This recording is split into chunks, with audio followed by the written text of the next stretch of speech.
વઢવાણના ભોગાવો નદીના બ્રિજ ઉપર વિદેશી પક્ષીઓનો જમાવડો. વઢવાણના ભોગાવો નદીના બ્રિજ ઉપર વિદેશી પંખીઓનો જમાવડો. સુરેન્દ્રનગર લીંબડી રોડને જોડતા વઢવાણ ભોગાવો નદીના બ્રિજ પર વિદેશી પક્ષીઓનો જમાવડો જોવા મળ્યો. સ્થાનિક લોકોએ આ સફેદ કલરના વિદેશી પક્ષીઓને ચણ નાખવા માટે બ્રિજ ઉપર આવે છે. ભોગાવો નદીના પટમાં જાત જાતની દેશ વિદેશથી પક્ષીઓ ઉતરી આવ્યા.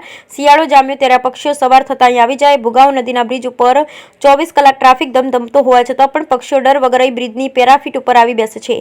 બ્રિજ પરથી પસાર થતા લોકો આ પક્ષીઓને જોવા થંભી જાય. સ્થાનિકોનું કહેવું છે તંત્ર દ્વારા જો આ ભોગાવો નદીને ચોખ્ખી કરી ગંદુ પાણી હટાવી બાવળો દૂર કરી સફાઈ કરવામાં આવે તો આ સ્થળ રળિયામણું સ્થળ બની શકે છે. Bureau report Jayendrasinh Zala, Lakhtar.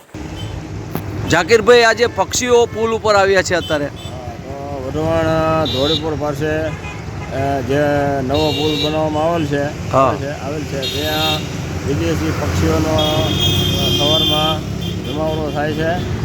પણ નદીનો ભાગ હોય, બધી ગંદકી યાદી હોય અને જોઈને સાફ કરવામાં આવે અને તો વધારે પક્ષીઓ પણ આવેલું છે અને એની જળની વ્યવસ્થા અને પાણીના કુંડા હાથે બેસે એક વ્યવસ્થા તંત્ર કરે.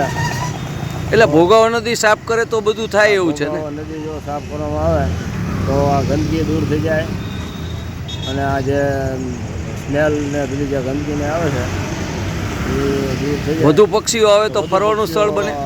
વધુ પક્ષીઓ આવે તો પર્યટક સ્થળ બનેવું છે અને માણસો બધા ઊભા રહી જાય છે આ પક્ષીઓ જોવા માટે. ઓકે.